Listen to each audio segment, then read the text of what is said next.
Hablemos del asunto partiendo de algo también, que es el tema de la propuesta de seguridad, que en algunos casos se empieza a ver, ¿eh? En algunos casos se empieza a ver. Bueno, ahorita mejor lo discutimos.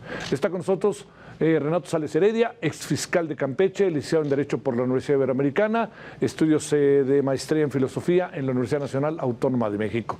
Querido Renato, ¿cómo estás? Javier, muy buenas noches. Es un gusto, gracias por tu tiempo, gracias por venir. Encantado. También Manelit Castilla, especialista en seguridad, egresado de la licenciatura en Derecho por la Universidad Latina, estudios de posgrado en el Instituto Nacional de Ciencias Penales. Mi querido Manelit, ¿cómo estás? Javier, muy contento de verte. Es un gusto Igualmente. de verte ahora aquí. De vernos ahora por acá abajo. Sí. Bueno, también Javier Oliva Posada, profesor titular de tiempo completo en la Facultad de Ciencias Políticas y Sociales de la UNAM. Crismo Tocayo, ¿cómo te va? Tocayo, gracias por la invitación, me da mucho gusto estar con mis amigos. Sí, tienen aquí, ahora sí que llegó un buen equipo, ¿eh? Podrían jugar en otra liga. Armando Zúñiga, presidente de las Agrupaciones de Seguridad Unidas por un México Estable. Armando, bienvenido. Gracias, Javier, por la invitación y un honor estar con grandes maestros. La verdad que sí, lo digo sinceramente, es una muy buena mesa. Espero que no se me vaya a mí, sé que ustedes no. A ver, empecemos dándole una vuelta, les decía. A ver, ¿cómo en pequeños diagnósticos de cómo ven las cosas? Así, de estos diagnósticos que uno tiene que echarse en 3, 4 minutos para, a ver, está pasando esto y esto y esto, ¿cómo lo ven? Diría dos cosas. Si realmente es diferente lo que está pasando ahora en estrategia a la pasada administración, uno, y segundo, ¿qué es lo que ven de lo que está pasando ahora? Empecemos, Renato. Sí, yo creo que sí hay una diferencia clara en la estrategia que apuesta fundamentalmente por la inteligencia. Y se oye sencillo, se oye fácil, pero es muy importante entender de qué se trata cuando hablamos de inteligencia, que a final de cuentas es la palabra latina vincular, relacionar. Vincular temas y aplicar esos temas jurídicamente desde una óptica de seguridad integral, que es lo que se está tratando de hacer ahora, lo que se está ensayando. Y un ejemplo es el operativo Enjambre, que evidentemente es fruto de un análisis particular previo en la zona y que implicaba la detención de vínculos justamente de protección de las autoridades al crimen organizado. Tendríamos que hacer Enjambre, convertir el Enjambre en marabunta y hacerlo en buena parte del país, que es el tema. Y yo creo que muy rápidamente el tema de la violencia en nuestro país es un problema geopolítico, hay que entenderlo así también, y tiene que ver en buena medida con la demanda de opiáceos y opioides de los Estados Unidos. El cruce de armas de los Estados Unidos para acá, las muertes por sobredosis de fentanilo allá y las muertes por enfrentamientos entre grupos de delincuencia organizada acá. Mientras haya demanda, va a haber oferta. Un mercado negro que está aquí, generado en buena medida por la prohibición por parte de los Estados Unidos de América de opiáceos y opioides. Bueno, a ver, Maneli, que echemos una primera ronda sobre el tema. Coincido, hay un cambio notorio en la estrategia. A mí me gustaría pensar que se va a apostar por un modelo técnico, profesional en el combate al crimen organizado, ya no tanto de discursos, sino de hechos. Y esto que nos acaba de suceder como país, de volver a ver grandes operaciones, coordinación entre instancias locales y federales, deja ver al menos una luz al final del túnel. La violencia, como bien señalaste hace un momento, no para, pero es un tiempo muy breve para hacer un balance de lo realizado, pero una eternidad para quien está padeciendo los estragos de la violencia. Entonces, aunado a lo que dice Renato, que creo que da un panorama muy amplio en el que creo que todos coincidimos, sí veo un cambio para bien en la política de seguridad. A ver, ahorita platicaremos si conviene todo el poder a una sola persona, como aparece que es el asunto. Nunca conviene el poder. Porque luego espero que se entienda, un poco pasó en el sexenio de Calderón, lo mismo. ¿Cómo ves las cosas, Javier? Yo las veo en una perspectiva de 1946 al día de hoy. Ajá. Todos los gobiernos de la República, sin excepción, tengo una publicación al respecto, han afectado a los sectores de defensa dimensiones de la seguridad e inteligencia. Con la mejor intención, yo siempre lo he pensado así, ¿no? Y en esta ocasión, coincidiendo con lo que dicen mis amigos de mesa, observo que hay una variable que se ha tocado poco, que es la trayectoria de los funcionarios federales en materia de seguridad pública. Es decir, esa formación que traen el director del Centro Nacional de Inteligencia, la secretaria del sistema, del secretario ejecutivo del Sistema Nacional de Seguridad Pública, el propio secretario de Seguridad, traen, por mencionar uno de los tres cargos más visibles, traen una trayectoria importante en ese sentido. Entonces, habría, como lo sostiene Manelik y Renato, me parece que hay en ese sentido una posibilidad importante de concretar los planteamientos que se están haciendo. Ahora, comenzamos con el caso de la operación de Enjambre, ¿no? Sí. Que me recuerda a los casos de los maxiprocesos en Italia o en Estados Unidos, ¿no? En donde sirve de poco, o la experiencia así nos los demuestra, la detención de uno de los cabecillas lo único que trae, o con frecuencia trae, es la fragmentación de las propias organizaciones. Entonces, me parece que es una ruta que se está planteando adecuada. Y bueno, hay que ver también cómo se va desarrollando de alguna forma. Todavía es muy temprano como para hacer un balance, pero indicios ya hay. Indicios ya hay, sí. Es diferente. Sí, es diferente. Es diferente para mejor. Aquí no es abrazos, no balazos. Yo creo que esta era una frase más, muy desafortunada, pero que tendía más a una política de proclamas, ¿no? De consignas y de pocos argumentos. Sí. Me parece que ahora estamos en un proceso, insisto, cualitativamente diferente. A ver, Armando, ¿cómo ves? Coincido totalmente. Yo, además de representar la seguridad privada, ¿sí? Recién terminé la presidencia de Coparmex Ciudad de México. Me tocó mucho convivir con el ahora secretario federal. Tuvimos mucha interacción. Y bueno, pues ahora vemos cómo lo que resultó en la Ciudad de México, que justamente fue cambiar las leyes, que por cierto hay un gran compromiso porque esas leyes se están votando en unanimidad por todos los partidos, pero aquí dio resultados el tema de inteligencia, de investigación de la policía y la coordinación con la Fiscalía.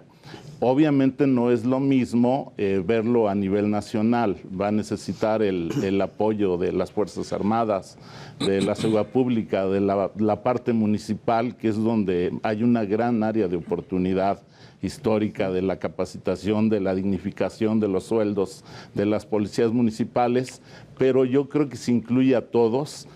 Mantiene pues esta misma estrategia, se ven los resultados y coincido con que empezamos a ver un cambio total en la estrategia.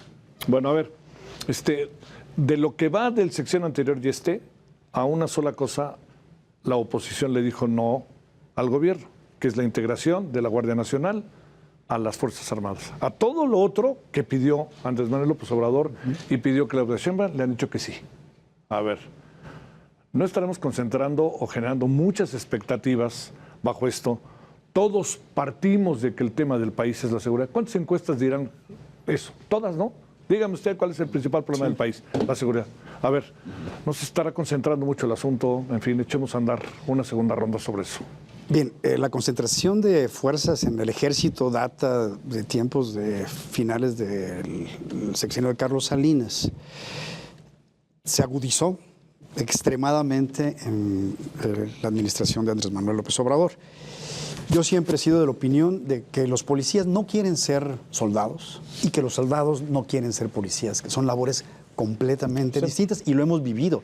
No quieren ser primeros respondientes, no les gusta investigar delitos, tendrían que aprenderlo, siguen aprendiéndolo. Yo sí creo que el tema no es militarizar, que hay que apoyarse, por supuesto, en el ejército, más en temas de seguridad interior, seguridad nacional, pero no depender del ejército para la investigación de los delitos. La investigación de los delitos tiene que estar a cargo del Ministerio Público y de las policías, incluyendo, por supuesto, ahora con la reforma del 21 de la Secretaría de Seguridad Ciudadana. Por ahí. A ver, ¿cómo ves las cosas, Manelik? Porque también hay algo que es muy claro. Esta idea de que, a ver, el país no se está militarizando, se dice. Y cuando se argumenta la presidenta es una civil y es la que decide. Pero la pregunta es, ¿qué anda pasando en esto, en las funciones concretas, en la cotidianidad de lo que está sucediendo con la nueva propuesta y con la presencia de un hombre todopoderoso que se llama Omar García Harfuch? Yo creo que hay que diferenciar lo que genera el secretario de Seguridad por su personalidad, por sus antecedentes. A ver, no olvidemos, ahora que lo decía el doctor Javier Oliva, citando el caso italiano, lo que vivió el secretario Harfuch en Paseo de la Reforma se puede asemejar a lo que le pasó a Giovanni Falcone, nada más que allá volaron con dinamita Y aquí hubo un grupo muy nutrido de sicarios con armas del más alto calibre que se puedan emplear en el planeta para asesinar a una sola persona. El secretario tiene tras de sí una historia de grandes logros operativos y sin duda es un personaje. Yo creo que hay que ser mesurados en la sobreexpectativa hacia la persona y voltear a ver lo que él mismo ha defendido, que es el modelo. Un modelo donde las capacidades civiles están para investigar delitos, que es lo que él ha defendido, en coordinación con instancias locales y con las Fuerzas Armadas. Entonces, yo creo que su propuesta no es concentrar el poder de la seguridad, sino el tener la capacidad suficiente para establecer mejores prácticas en lo que implica el trabajo policial. Tener inteligencia, investigar y judicializar casos. Y hacer uso de las enormes facultades de las Fuerzas Armadas allá donde tienen que estar. Y darle su lugar a las fiscalías, darle su lugar a un pendiente del que Renato ha hablado muchos años, la seguridad de lo cotidiano, rescatar la justicia cívica, y me parece que ahí es donde hay que centrar el debate y no en lo que él pueda lograr. A ver, el secretario García Harfuch no es Batman, es un hombre de carne y hueso que está tratando de hacer su parte por el país. Hay que tener mucho cuidado con las sobreexpectativas hacia la persona y yo propondría voltear a ver el modelo. El modelo. Vayamos al modelo, Javier, y agreguemos otras variables. Por ejemplo, vamos a tener en los próximos años una situación, en los próximos meses, una situación con tintes de excepcionalidad con la llegada de Trump. Sin duda. Y va a pasar por nosotros.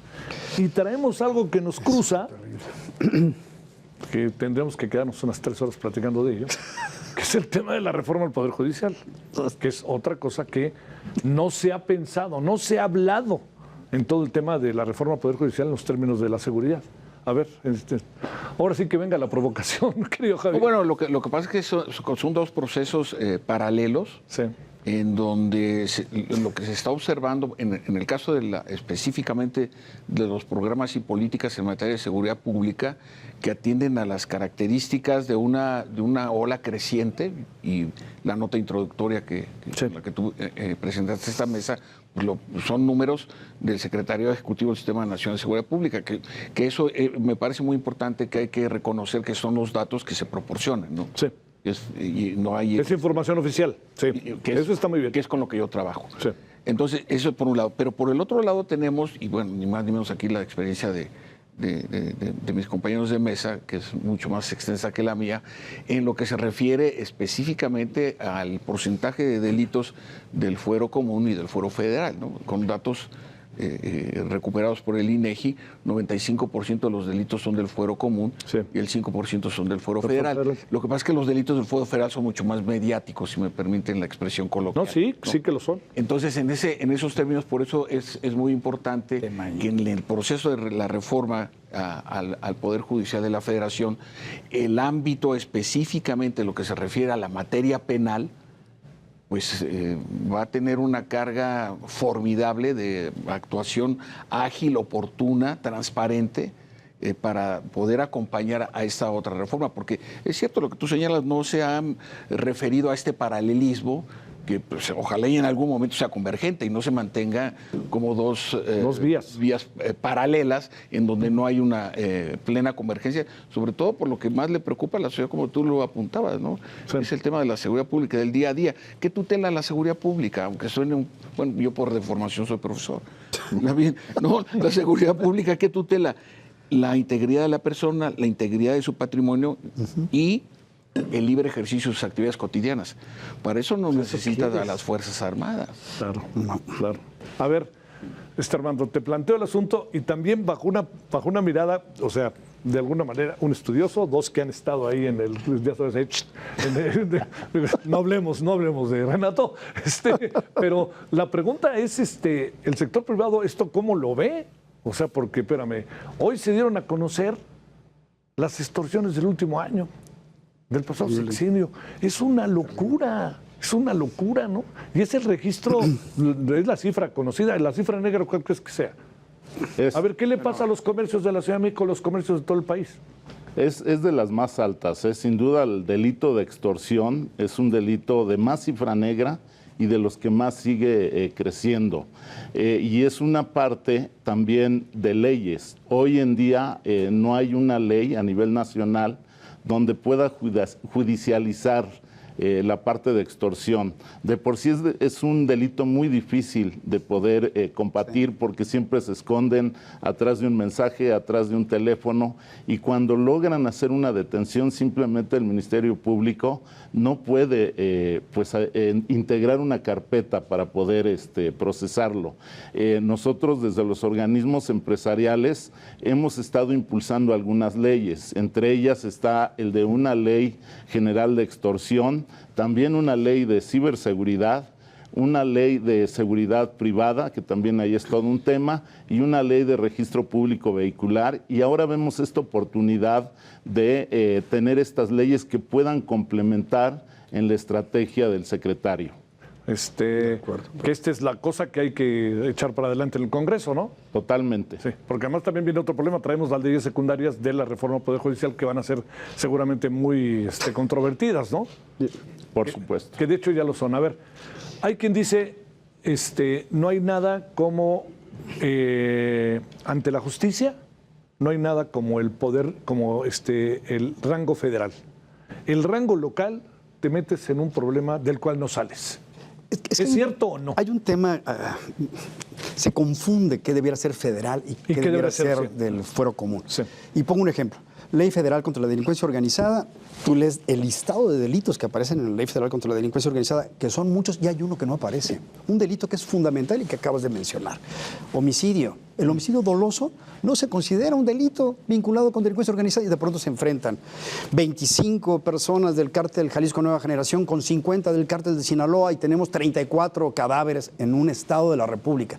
¿A quién hipotéticamente le correspondería investigar eso? A la federación, ¿no? Ah, no, le corresponde a los estados. Y te dicen, no, el homicidio es un delito del fuero común. Y por eso también las estadísticas están así. Ahora que está de moda reformar constitución, leyes, y digo, tenemos literal diarrea legislativa, terrible, patética, por decirlo eufemísticamente, sí. Pues habría que generar una ley general de delincuencia organizada. ¿Para qué? Para que las entidades federativas pudieran hacer lo que tienen que hacer en coordinación con la Secretaría de Seguridad, en coordinación con las fiscalías del país, pero que pudieran hacer lo que deben hacer. Y la federación tendría que tener la suficiente fuerza para investigar estos homicidios que no atraen nunca. Nunca los atraen.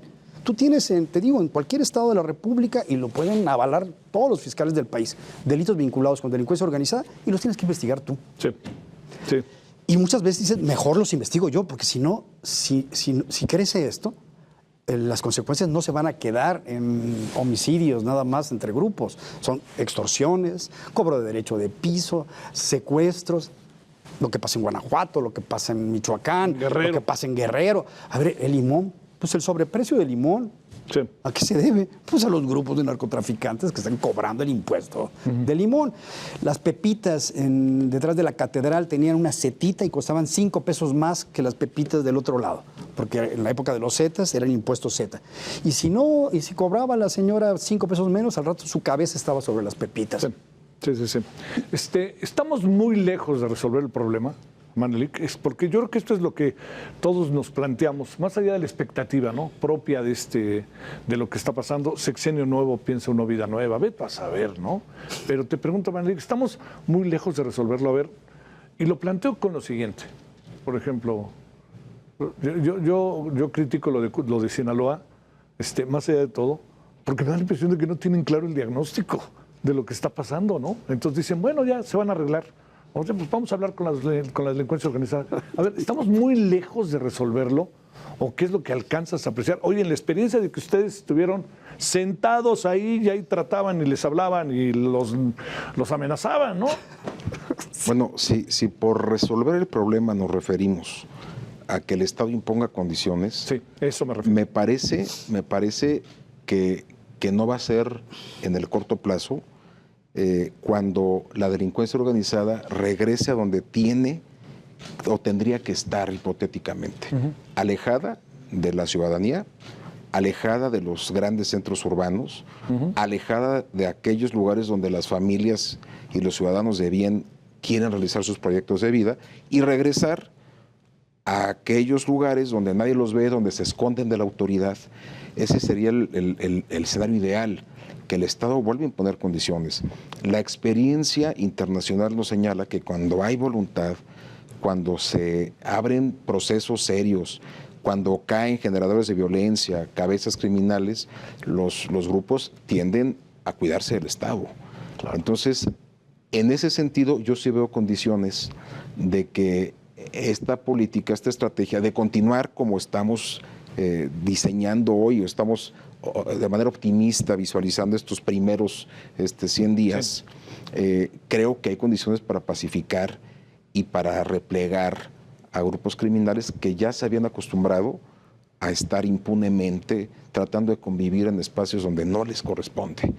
Entonces, yo creo que ahí podríamos pensar en un escenario optimista, pero resolver el tema del crimen organizado, vamos, no se ha logrado en décadas en el mundo. Hoy es un tema transnacional, pero sí los indicadores de violencia y sí tenerlos lejos lo más posible de donde los ciudadanos quieran hacer sus proyectos de vida de manera correcta. Ese sí es una aspiración. Sin duda, y yo veo condiciones para que así sea. Para que así sea. A ver, Javier, regresemos un poquito también al tema de Estados Unidos, porque ahí viene, ¿no? Y además lo planteo porque las exigencias de Donald Trump pasan por nuestra situación de seguridad interna, que ese es el asunto. Fentanilo, la violencia, declarar a los cárteles terroristas, y ahí nos vamos a meter en un lío que no va a ser tan fácil de resolver. Como luego suele pasar, ¿no? No necesariamente importa que tengas la razón. Sí, el problema es que tiene el poder, ¿no? Sí. Les comentaba un poco antes de entrar que leí un reportaje el fin de semana en el New York Times, donde hace una contabilidad del día que tomó propiamente protesta como candidato republicano a la presidencia hasta el día de la elección. El 82% de sus discursos contuvo algún pronunciamiento antimexicano, antiinmigrante y con relación al tema del tráfico, ¿no? Entonces es evidentemente, ¿no? Y se lo comentaba Armando, es una plataforma estrictamente electoral, ¿no? Y eso fue, si ese es el porcentaje de sus mensajes, déjenme hacer una hipótesis tanto aventurada, ese puede tener que ver con el porcentaje de los votos, ¿no? Claro. Entonces, en ese sentido, sí vamos a entrar en una ruta, hoy mismo el anuncio de los aranceles a Canadá y a México de todas sus importaciones, que dijo que va a ser lo primero que va a firmar. Entonces, lo que sigue en este tema de la relación mexicanos migrantes, que es un poco la psique de la política estadounidense. Sí. Es decir, en la Guerra Fría eran los comunistas, después fueron los terroristas y hoy son los narcotraficantes. Es decir, el asedio, el acecho viene de fuera, ¿no? El malo. Y nunca pasa nada dentro, ¿verdad? Exactamente, ¿no? Porque vienen por nuestra cultura, por nuestro dinero, por nuestros valores, ¿no? Entonces no cuesta tanto trabajo desarticular o tratar de comprender esa psique de cómo visualizan, me estoy refiriendo en este caso a la élite conservadora republicana representada por Donald Trump, a propósito de las agresiones de fuera. Por eso tiene una postura aislacionista. Es decir, es consecuente con esta visión de la agresión externa, ¿no? A sus valores, etcétera, ¿no? Oye, además no estamos para no creer lo que va a hacer, ¿verdad? No, sí lo va a hacer. Sí, digo, lo planteo porque... Le quedan 4 años. Le quedan 4 años. Va a ser más radical que los otros 4 años. Ya no tiene nada que perder. Y ya aprendió. Tiene más, no, además, claro, y tiene más respaldo social que nadie. Quedan 4 años y como sabes, hace algunos días dijo, a lo mejor me quedo otros 4 más. ¿Por qué no reforma la Constitución? Porque va a reformar la Constitución. Una enmienda. A ver, bajo esta perspectiva, te planteo, Armando, a ver, hay una... Lo meto ahí en el asunto. En los últimos años hemos hablado del Estado de Derecho un día sí y otro también. Se hace con la Constitución lo que sea, se hacen muchas cosas que todos hemos visto cómo hemos entrado en algo que es la interpretación de la Constitución. Entonces yo interpreto, tú interpretas, él interpreta, nosotros, cada quien trae lo suyo. A ver, ahí cómo entrarle a este asunto que es fundamental para que una estrategia de esta envergadura pueda ser efectiva. Si voy a seguir haciendo lo mismo que he hecho antes, pero ahora utilizo la palabra inteligencia para hacerlo, va a acabar siendo lo mismo, ¿no? A ver. Por supuesto, bueno, la impunidad ha sido uno de los motivantes de la inseguridad. Sí. O sea, cuando no pasa nada y solamente de 100 delitos se castigan 2 o 3, pues es obvio que es un motivante para que más sigan pues el ejemplo de no pasa nada. En fin, es muy polémico lo que hoy vivimos del cambio al Poder Judicial y todo, pero bueno, finalmente yo creo que sí necesitaba un cambio, pero no de esa forma, obviamente, como lo hemos manifestado desde los organismos empresariales. Sin embargo, hoy tendremos que poner mucha atención porque definitivamente la impunidad para tener buenos resultados en la seguridad es un punto muy importante. ¿Qué le exigen ustedes al gobierno como empresarios en esta materia? Bueno, lo que Pero a lo mejor la palabra no es exige, ¿no? Sino más bien que le... No, sí, que le exigen. Exhortan. ¿O qué? No, ¿A qué lo exhortan? no, pero viéndolo bien, que le exigen como un derecho ciudadano, ¿no? Ah, bueno. Sí, ¿no? ¿Qué le piden? exigen? Sí, bueno, pues definitivamente lo que exigen los organismos empresariales es seguridad. Ya se comentaba al principio, igual que los ciudadanos, las empresas, el principal problema hoy es el robo en carretera, la extorsión, en fin, y cifras que van a la alza. Y obviamente los organismos, pues lo que vemos es analizar la relación que tiene, tener mesas de trabajo que tenemos por medio del Consejo Coordinador Empresarial y la Comisión de Seguridad, mesas de trabajo. Y bueno, hoy esperamos también que se nos tome más en cuenta y que podamos tener más canales abiertos para poder que nos escuchen. Y ahí tengo el tema de la seguridad privada. Nosotros tenemos el rastreo vehicular, la tecnología para saber exactamente cuando se están robando un camión, pero nosotros no podemos actuar, tenemos que coordinarnos, en este caso con Guardia Nacional, tener una excelente coordinación para dar los resultados, y desde esta parte privada, tanto la empresarial como la seguridad privada, yo creo que hay mucho que contribuir si tenemos canales abiertos. Bueno, ese es un asunto, ahora sí que de eso pide su limosna mucha gente en este país. A ver, déjenme plantear,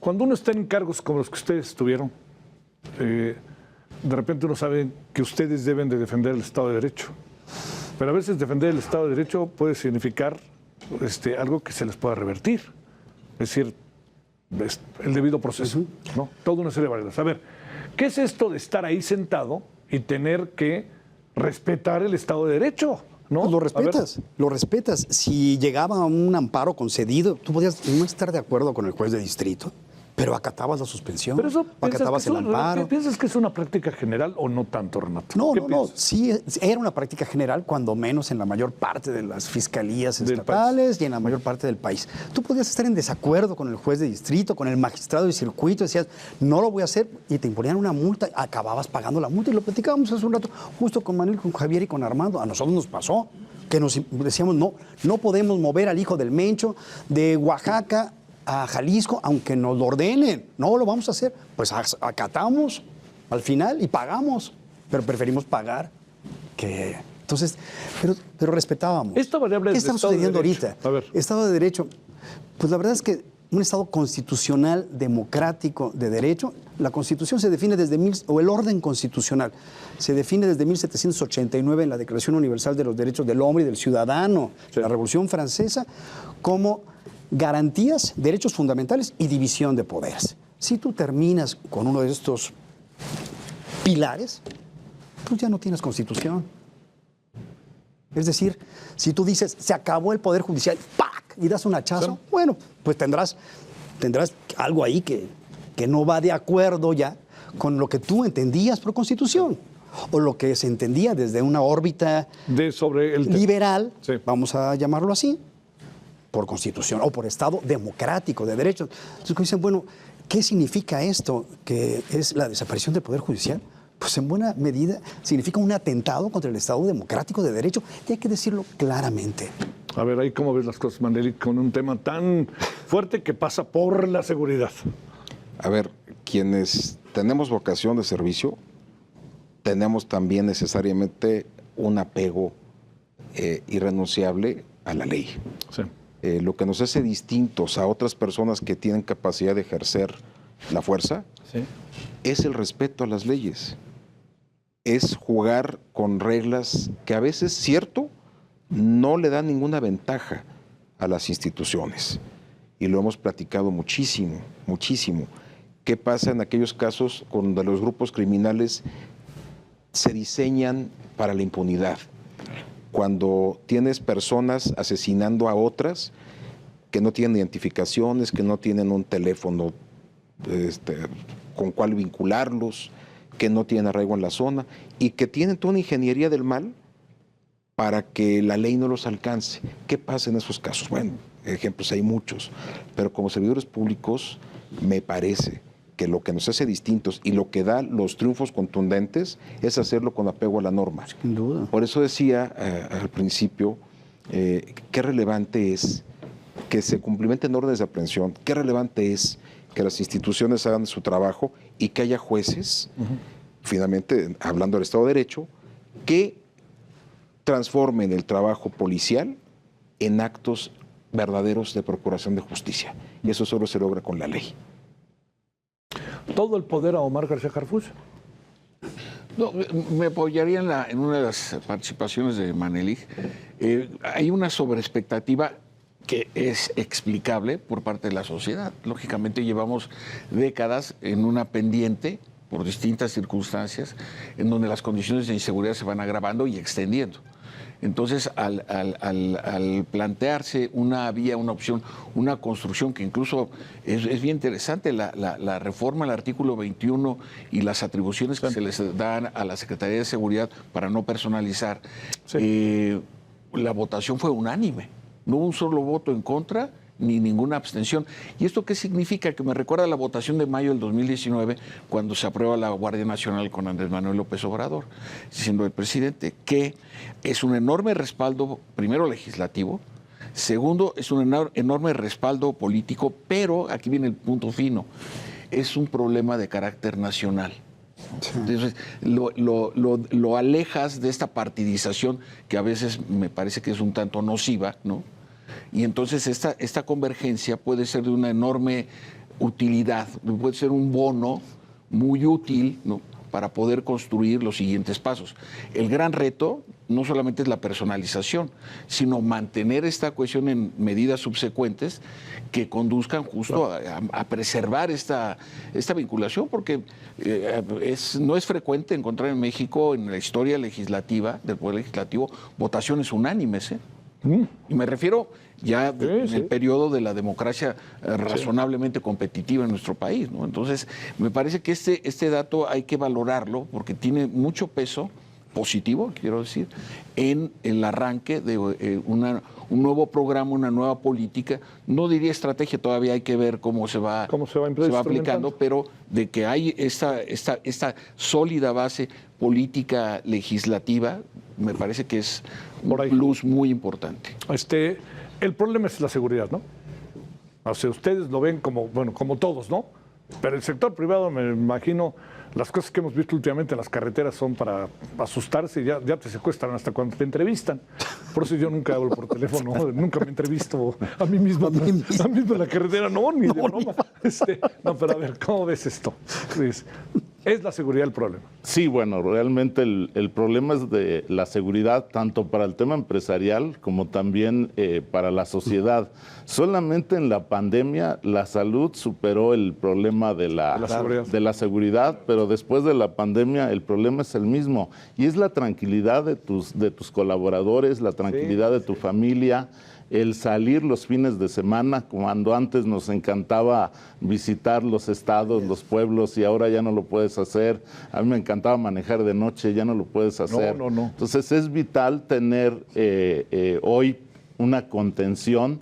Y me remonto a tu pregunta de todo el poder. Yo creo que en este momento sí es necesario. Además porque recordemos que la Guardia Nacional está en la Secretaría de la Defensa Nacional. Necesita el secretario de Seguridad, al no tener una fuerza, una policía, ¿propia?, necesita armas. En este caso las leyes, la coordinación, la inteligencia, vemos que van a ser las armas para que pueda cumplir esta gran expectativa que además tiene de la sociedad y de los mismos partidos políticos. Bueno, se nos acaba el tiempo, pero me voy a robar un minuto. Rapidísimo. A ver, cada quien así muy brevemente, ¿qué expectativa tienes? Yo volvería... ¿Ves futuro? Le veo futuro precisamente por esto que comentaba Armando, ¿sí?, Javier, Manelik. El operativo Enjambre que insisto, habría que convertirlo en marabunta Sí. y que habría que aplicarlo en buena parte de los municipios del país, tendría que ver precisamente con lo que comentaba Manelik hace un momento. Es vincular con justicia cívica. ¿Qué es justicia cívica? Tú dices, bueno, tirar basura en la calle, pues es lo de menos, ¿no? Eso no es delito. No. Beber en la vía pública, pues tampoco es delito, es falta administrativa. Pero si tú tiras basura en la calle, tienes una calle sucia y peligrosa. Si tú permites que se beba en la vía pública, esos que bebieron al rato matan o violan. Sí, Entonces, tú recuperar los municipios. Muy bien. Desde ahí, recuperar las plazas, los espacios y vincular con jueces cívicos y no salir de ahí. Recuperar el territorio, ¿no? A ver, Territorio. Manelik. Yo veo un futuro inmediato en donde va a haber muchos golpes como este, y es mi deseo que se cobije el esfuerzo institucional, y me parece que va para bien. A ver, Javier. Para mí, el gran actor que está ausente en la ecuación es la sociedad, sus prácticas sociales. Es decir, si nosotros seguimos tolerando expresiones, no le puedo llamar música, pero a alguien le puede llamar música, yo no estoy de acuerdo, o cierto tipo de comportamientos o invitación de personalidades del ámbito de la delincuencia, actos sociales, en fin. La sociedad tenemos mucha responsabilidad en lo que está pasando. Adelante, Armando.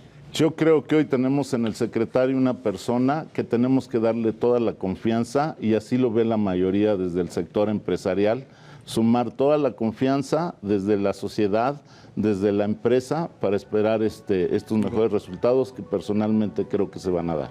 Armando, Javier, gracias.